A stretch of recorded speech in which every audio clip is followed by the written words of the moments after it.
بسم الله الرحمن الرحیم.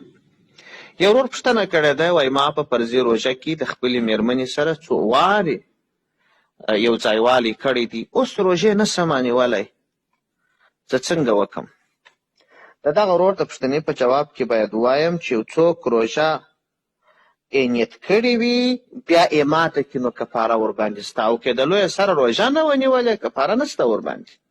خو په هر صورت که نیت کړی روژه کې څوک روژه ماته کړي په خوراک غذا لرونکي شي باندې یا په جمعه باندې، پر دې سړي کفاره لازمه ده. کفاره څه ده؟ یا به مریی ازادوي، یا به د یوې میاشتې متصل روژه نیسي، او یا به شپېتو مسکینانو ته ډوډۍ ورکوي.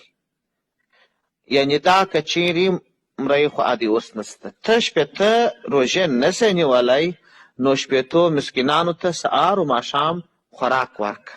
شپېته یعنې د دې شپېتو مسکینانو خوراک یوه نفر ته نسې ورکولی. شپېته مسکینان چې د غرمه راوستل هغه به ماښام هم وي، په دې کې به نابالغ نه وي، غني به نه وي، بدله یې به یې نه.